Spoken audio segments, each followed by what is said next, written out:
Warahmatullahi wabarakatuh.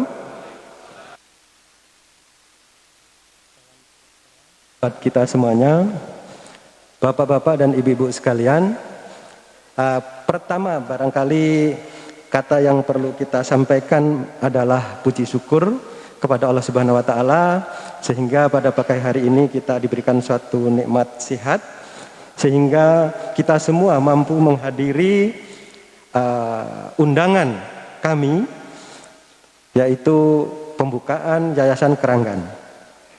Sebelumnya tentunya saya ucapkan saya hormati kepada Bapak Anim Imamuddin sebagai pendiri Yayasan Keranggan Peduli, kepada Bapak Ketua Dinas Lingkungan Hidup Kota Bekasi atau yang mewakili, kepada Bapak Kepala Dinas Koperasi Kota Bekasi, dan tentunya para pejabat daerah, Bapak Camat, Bapak Lurah, Bapak RT RW, dan tak lupa para tokoh masyarakat dan tentunya adik-adik kami Karang Taruna Keranggan. Dan tak lupa pula saya sampaikan para undangan dan tentunya wabil khusus yang pembina kami, yaitu Bapak Markus dari PT Mil dan Bapak Slamet Muryadi dari SGF. Bapak Ibu sekalian, pada pagi hari ini sepertinya energi kita masih cukup banyak. Saya berharap paparan saya ini mampu mengajak kita merubah pola pikir, merubah kepedulian bahwa selama ini sampah adalah musuh masyarakat. Sampah adalah biang penyakit. Mari kita jadikan sampah yang selama ini momok buat kita jadikan sampah tersebut menjadi sahabat kita. Bahkan akan ada nilai ekonomis yang membuat kita lebih baik lagi. Bapak-ibu sekalian, sebelumnya saya kenalkan ya, Yayasan Keranggan Peduli yang didirikan oleh Bapak Anim dan beberapa pengurus yang lain didirikan pada tanggal 7 Oktober 2020. 9 Oktober 2020. Kalau dihitung-hitung sepertinya baru 3 bulan, baru bisa tengkurap barangkali ya. Kalau kita hidup bayinya gitu ya. Belum tengkurap, masih senyum-senyum gitu ya. Begitu indahnya kalau kita lihat bayi yang umur 3 bulan. Misi kami adalah, visi dan misi kami adalah mengajak masyarakat menciptakan dan membangun kesadaran akan lingkungan hidup. Termasuk mengajak kita untuk peduli terhadap pelatihan yang berorientasi agrobisnis dan termasuk menjaga kebersihan dan kesehatan lingkungan kita. Ini adalah visi Yayasan Keranggan Peduli. Misi kami menciptakan lingkungan yang bersih ya, dan nyaman, mengelola sumber daya yang tidak kita sadari. Ternyata sampah adalah musuh, tapi tidak kita sadari bisa kita olah sedemikian rupa menjadi suatu nilai yang bermanfaat. Dan yang ketiga adalah menciptakan lapangan kerja bagi masyarakat. Bapak Ibu sekalian, kalau melihat foto Kota Bekasi, yaitu kota yang beriman, ya, beriman, indah, makmur, aman dan nyaman. Ini integrasi antara apa yang menjadi visi misi Yayasan Keranggan terhadap apa yang moto Kota Bekasi ini. Berikutnya, Bapak-bapak dan Ibu sekalian, ini adalah apa yang akan kita lakukan di Yayasan Keranggan Peduli. Tadi saya sebut adalah sampah, suatu sistem yang terintegrasi, bahwa sampah menjadi tolak ukur utama dalam Yayasan Keranggan Peduli ini. Setelah itu ada turunan-turunannya bagaimana memanfaatkan hasil dari sampah tersebut. Sampah diolah dengan sistem biokonversi dengan maggot. Bapak Ibu sekalian, barangkali selama ini sampah organik yang kita sering dengar bagi praktisi itu adalah kita olah dengan sistem manual dengan composting. Namun membutuhkan waktu yang lama dan effort yang luar biasa. Maka maggot hadir untuk mempercepat proses, untuk mengurai secara sehat, dan untuk menjadikan sampah organik tersebut yang bernilai ekonomis. makanan yang kolesterolnya tinggi. Ternyata Bapak Ibu sekalian tidak benar. Berdasarkan dari hasil analisa tim puyuh bahwa puyuh adalah sangat paling sehat di antara telur-telur yang lain, bahkan dengan telur ayam kampung pun. Dari hasil uji laboratorium tim. Nah, kemudian makanya kami coba kembangkan puyuh yang tadi disampaikan oleh program, nanti Pak Anim akan menyampaikan program yang luar biasa ini, dan termasuk kedepannya adalah pemberdayaan dari maggot adalah ke lele. Kenapa harus lele? Bapak Ibu sekalian, ternyata karena maggot kandungan proteinnya itu di atas 40, sementara kebutuhan pakan lele, ayam itu antara 25 sampai sekian ke atas, maka maggot adalah terbaik untuk kandungan protein. Maka maggot tersebut bisa kita aplikasikan untuk pakan alternatif, sehingga biaya operasional untuk peternakan, perikanan akan reduce, akan berkurang. Kemudian yang berkebun, Bapak Ibu sekalian, nanti di sebelah kita ada display, jadi berkebun. Kalau ngelihat baju merah ini, saya juga baru ini sih ngelihat baju merah babat rumput gitu ya. Gitu. Kita lihat bahwa kita hasil dari olahan maggot akan muncul namanya kasgot. Pupuk organik yang sangat luar biasa. Kotoran bekas biokonversi oleh maggot menjadi pupuk organik yang kita sangat baik untuk media tanam, baik media tanam hias maupun media tanam pertanian, ya, apapun di sana. Sehingga sangat baik dengan tanah yang luas yang dimiliki oleh Yayasan Keranggan ini, maka akan kita berdayakan, akan kita kembangkan. Yang selanjutnya adalah tepuk tangan terima kasih. Yang selanjutnya adalah ini kebijakan yang luar biasa. Kemarin saya masukkan dalam aktivitas ini, yaitu pengelolaan TPU secara detail, nanti Pak Anim akan menyampaikan. Bapak Ibu sekalian, ini hal yang sederhana, namun jikalau nanti Bapak Ibu sekalian akan ingin mengetahui lebih detail, lebih bagaimana mulai yang lebih detail, maka bisa berkunjung, nanti bisa kontak PIC-nya di Yayasan Keranggan Peduli ini. Namun sebelum itu saya ingin ngajak dulu energinya. Saya ingin ngajak yel-yel dulu. Biar energi kita semuanya terus terjaga. Saya minta tolong kesediaannya. Ketika saya meneriakkan sampah, tolong Bapak Ibu sekalian jawab 3R. 3R. Ketika saya sebut sampah yang kedua, bisa, gitu. 3R bisa. Ketika saya sebut Yayasan Keranggan Peduli, maju. Ingat ya. Sampah. Sampah. Sampah. Ya, sampah yang kedua bisa, ya. 3R bisa dan maju, ya. Sekali lagi, biar kompak semuanya. Sampah. Sampah. Yayasan Keranggan Peduli. Terima kasih. Cepat tepuk tangan.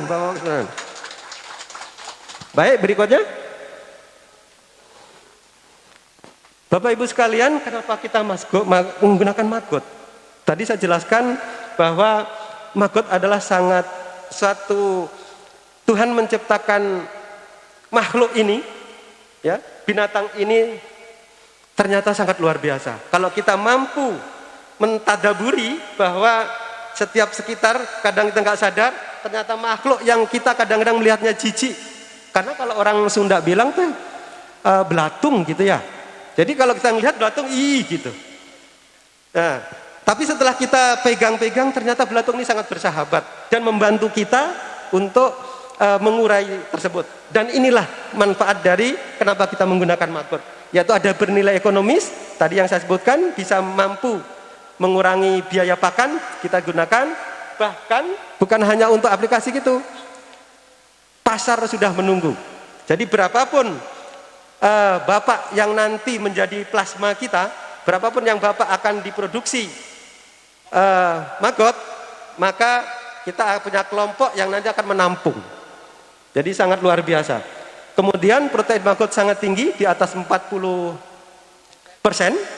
sehingga sangat baik. Sementara kalau pakan buatan pabrik itu rata-rata antara 20, 30, 33%. Sehingga maggot ini sangat baik untuk pakan alternatif ayam, unggas, burung, ikan hias, apapun di sana.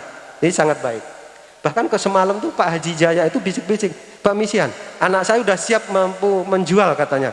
Waduh, saya bilang jangankan anaknya Pak Haji Jaya, orang saya juga masih kekurangan, saya bilang begitu. Jadi sangat luar biasa Bapak Ibu sekalian. Mudah-mudahan menjadikan motivasi buat kita semuanya. Dan yang keempat, kenapa kita memilih maggot sebagai biokonversi sampah organik, yaitu sangat efektif sebagai pengurai organik.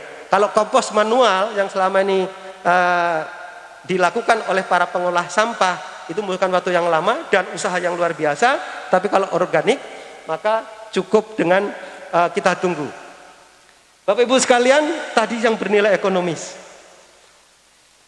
kita nggak berpikir bahwa susah itunya. Tapi kalau kita berpikir nilai ekonomisnya maggot ini seperti apa, kalau kita bisa hitung bahwa dengan 1000 sampah kita mampu menghasilkan kurang lebih 87,5 kilogram telur ayam. Hitung-hitungannya nanti ikuti pelatihannya di Yayasan Keranggan Peduli.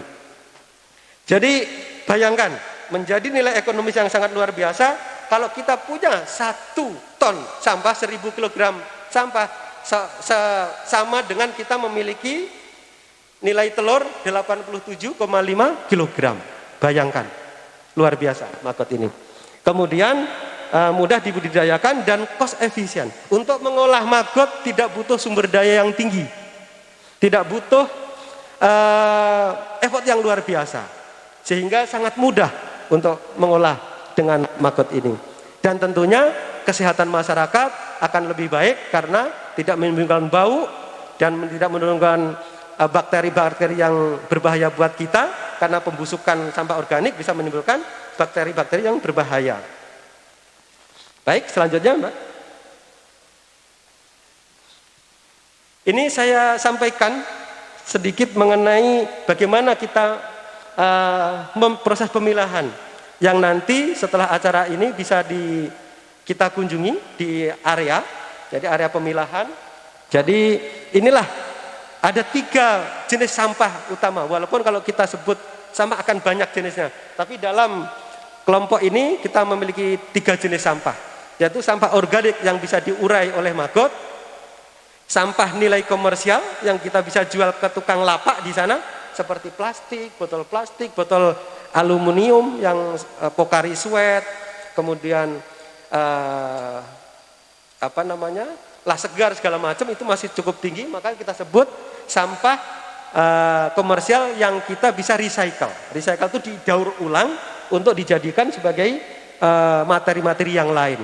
Nanti kita kelompokkan. Dan yang ketiga adalah sampah residu. Residu adalah sampah yang tidak bisa kita daur ulang lagi. Jadi mau nggak mau pilihannya di insenerator, dibakar, atau diserahkan ke TPA. Kalaupun dibakar tidak boleh sembarangan, karena menurut Kementerian Lingkungan Hidup, pembakaran sampah dan menurut peraturan bahwa kita tidak membakar sampah sembarangan karena akan muncul partikel-partikel berbahaya ke udara. Maka harus ada izin khusus mengenai emisinya. Jadi mau nggak mau akan kita kirim ke TPA. Nah, Bapak Ibu sekalian, ini adalah proses pemilahan sampah. Berikutnya, nah secara sekilas mungkin apa sih itu maggot, gitu ya? Maggot dari mana gitu loh. Nah, ini adalah bagian dari maggot itu. Pernah lihat lalat ini Bapak? Yang sering kita lihat barangkali yang tentara hijau kali ya. Lalat kita sebutnya tentara hijau yang sering berada di sekitar rumah kita. Dan lalat kecil hitam itu. Bukan. Kalau sekilas, kalau saya dulu nyebutnya bukan lalat ini. Dulu saya sekilas nyebutnya kayak tawon gitu. Nah, ini adalah lalat namanya BSS, yaitu lalat tentara hitam, Black Soldier Fly. Jadi lalat tentara hitam sebutnya. Ini lalat nggak jahat Bapak Ibu sekalian. Jadi tidak menyebar penyakit. Lalat ini adalah lalat yang memang hinggap pada tempat-tempat yang bersih dan biasanya dia kalau di hutan itu dia mengurai atau ini berada di buah-buah yang jatuh. Jadi ini lalatnya adalah butuh 45 hari lalat ini untuk menghasilkan suatu maggot. Dari bertelur, setelah lalat kawin, ya. Setelah kawin yang jantan meninggal, ya, yang jantan meninggal mati gitu ya. Kemudian yang betina nunggu dulu bertelur. Yang betina setelah 3 hari akan bertelur. Setelah bertelur kemudian meninggal lagi. Luar biasa. Tuhan menciptakan ini kalau kita, ini sangat luar biasa. Bapak Ibu, lalat ini tidak makan. Tidak makan lalat ini. Jadi setelah itu kemudian bertelur antara 3 sampai 4 hari, maka dia akan menetas.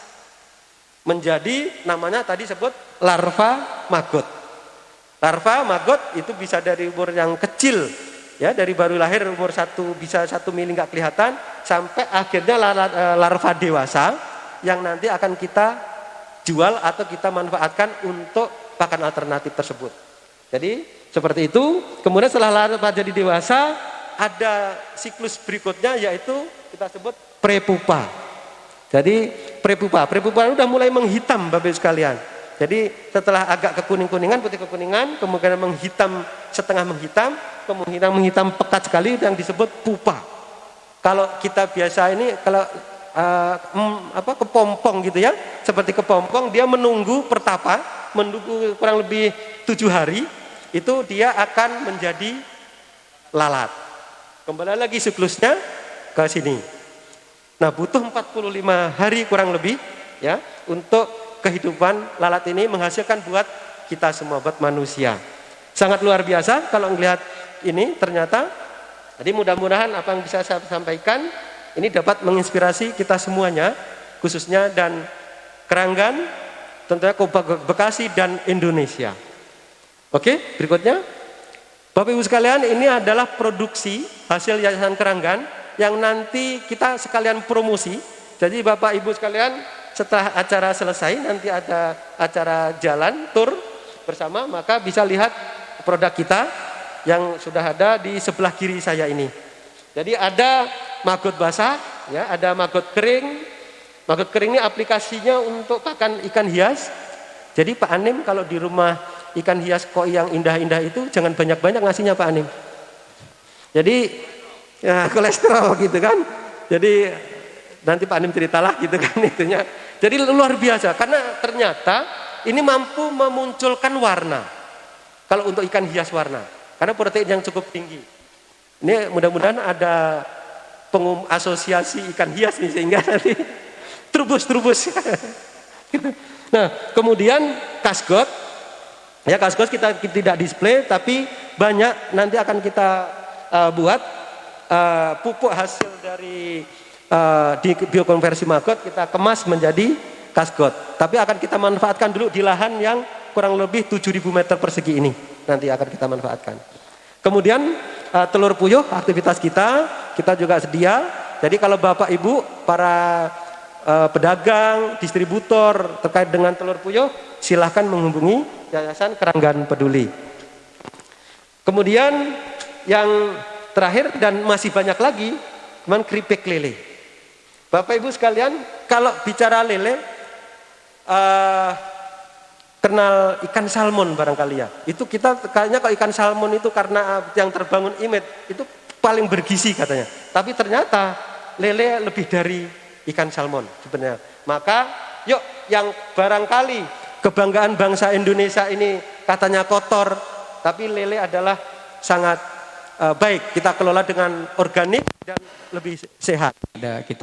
Sudah kita pamerkan jenis-jenis maggotnya, baik yang tadi Pak Misan sampaikan, ada yang basah atau yang kering, dan juga ada keripik ya, keripik lele ya, keripik kulit lele. Nanti Bapak Ibu yang mau berbelanja silakan ada di belakang sini ya. Terima kasih Pak Misan atas presentasinya.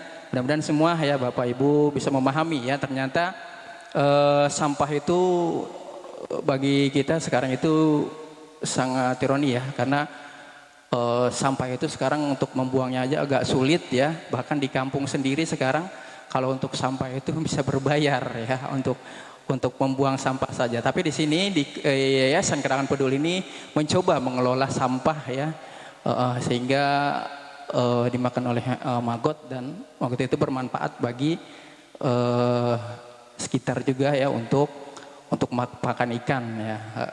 Itulah sekilas ya tentang maggot yang telah dijelaskan oleh Pak Misyan. Bapak Ibu para tamu sekalian, sebentar lagi kita akan mulai acara seremoni kita karena Bapak Wakil sudah sampai ya, sudah tiba di parkiran ya. Kami ucapkan selamat datang kepada Bapak Wakil Wali Kota Bekasi. Selamat datang kami ucapkan kepada Bapak Wakil Wali Kota Bekasi yang terhormat Bapak Dr. Billy Hadi Cahyo di Yayasan Kerangan Peduli.